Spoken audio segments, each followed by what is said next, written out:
Moshiach in the footsteps of the Messiah based on the writings of the Gaon of Vilna, volumes 1 and 2 help accelerate the Messianic era by unraveling the riddle of the twin messiahs, the Josephic and Davidic messiahs, according to the secret teachings of the Gaon of Vilna.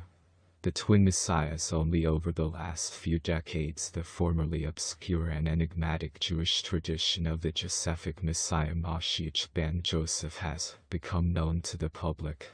In the overall picture, however, and certainly with its plethora of ornate details, this fundamental teaching continues to remain unknown.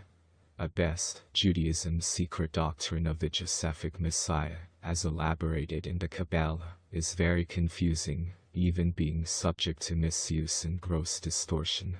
One should be prepared, as the explanation presented here of the Messiah has little to do with the Christian and Western cultural understanding. Yet, this phenomenon is precisely so. Hiddenness and unrecognizability are part of the essence of the Josephic Messiah. He is a master of the art of disguise. This is also the Torah's intention in the verse. Joseph recognized his brothers, but they did not recognize him. Genesis 42:8. Rabbi Hillel Rivlin of Shklov, 1758–1838, writes, Joseph recognized his brothers, but they did not recognize him. This hiddenness characterizes Joseph, not only in his generation, but in every generation in which the Josephic Messiah recognizes his brothers, but they do not recognize him. It is part of a diabolic scheme that the qualities of the Josephic Messiah are concealed in the final period of the footsteps of the Messiah. Due to our many sins, he is scorned as well.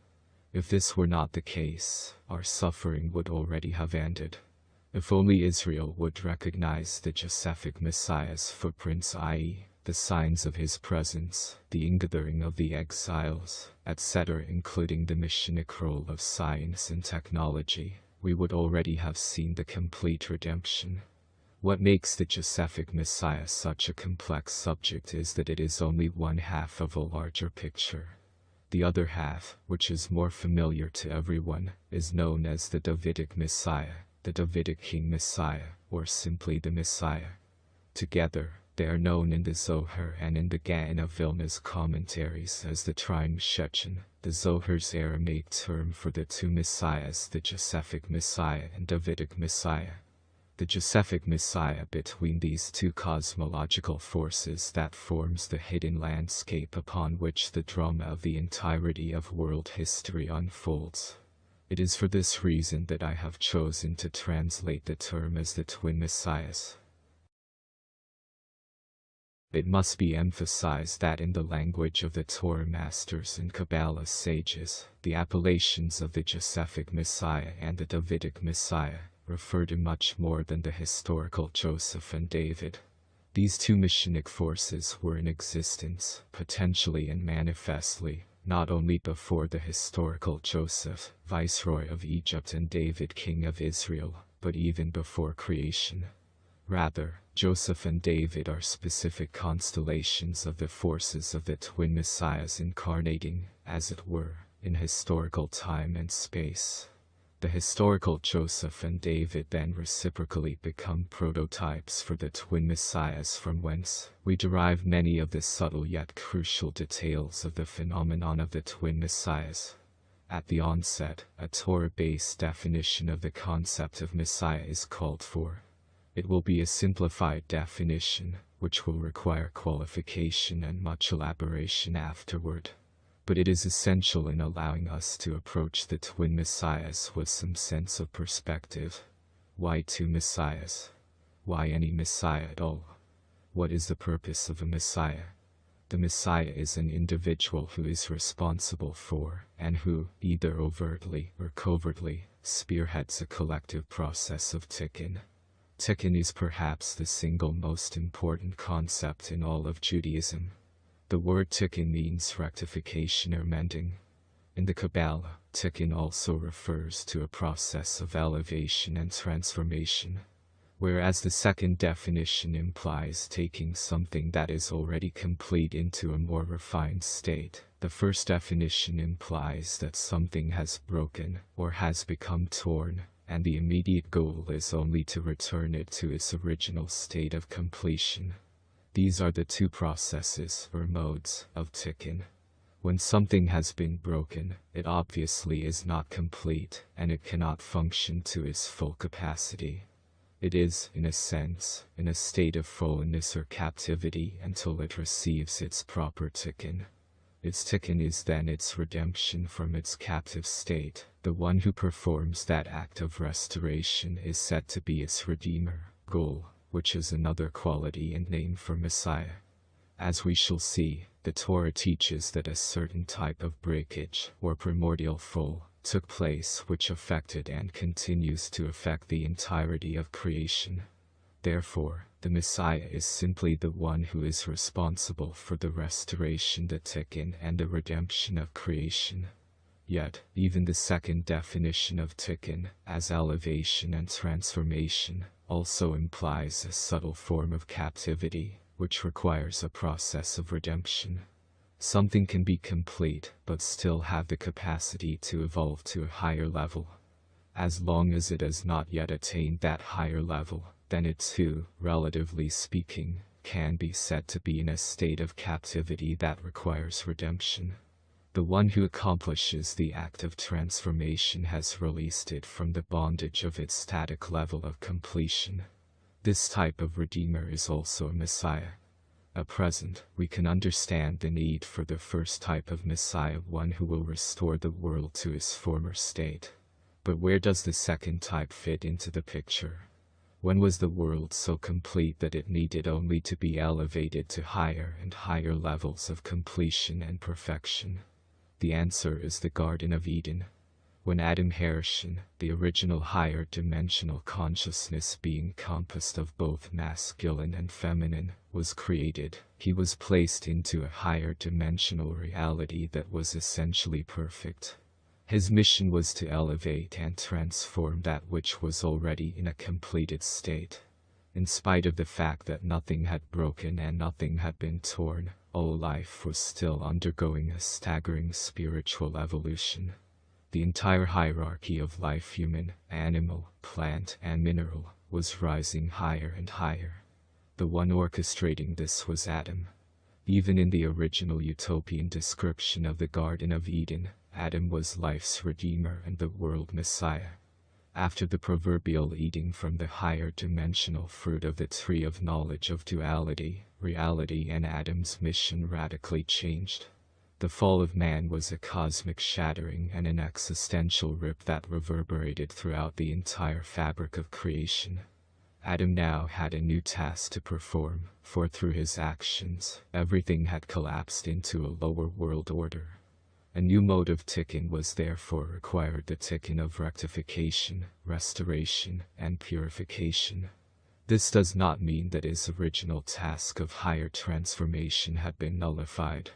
It only means that until he mends that which has been torn asunder, his original task gets delayed a while. In the end, he must, and will, return to complete it as well. Thus, Adam, presently wearing the form of world humanity, is now 2 steps removed from God's true intent. First, we, as humanity, have to fix up what has been shattered, and then we have to take up where Adam left off, and finish his original work of elevation and transformation. Where there was originally intended to be one singular mode of tikkun, now there are 2 modes. Where there was originally intended to be one redeemer for all of creation, now there are 2, one for each mode of tikkun.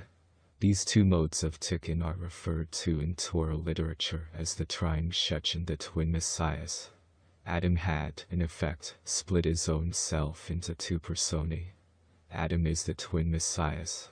The creation of a dual world order, now dependent upon a 2-stage tikkun, is the actual origin of all duality, good-bad, male-female, heaven-earth, sun-moon, this world, next world, etc. That is the bedrock of our present reality.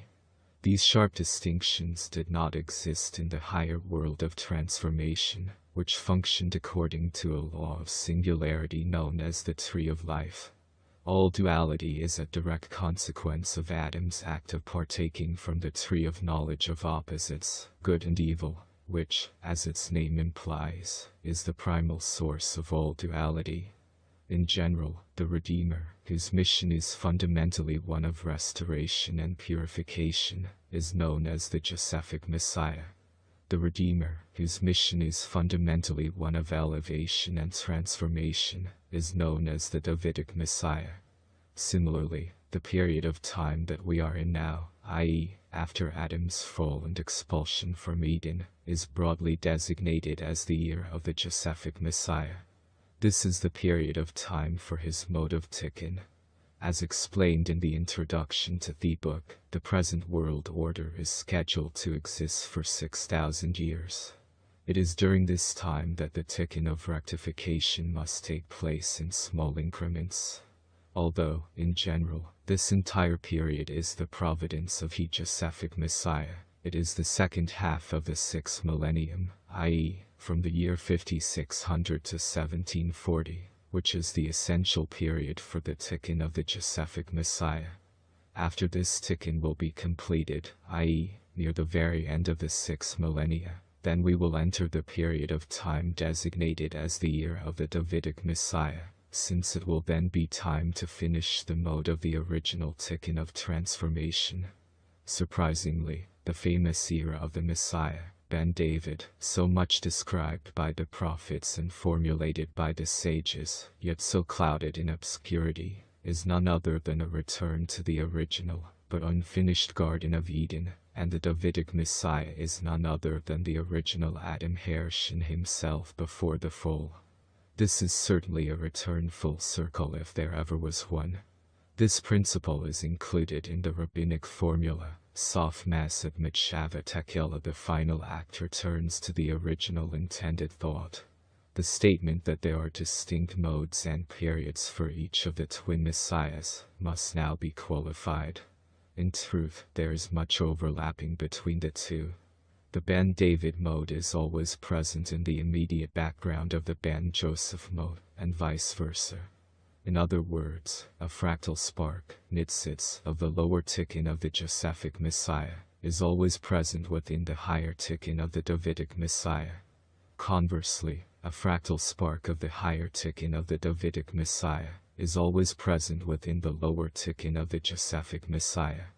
This interpenetration of the twin messiahs is true on two levels, and thus the term Triune Shechin has two meanings.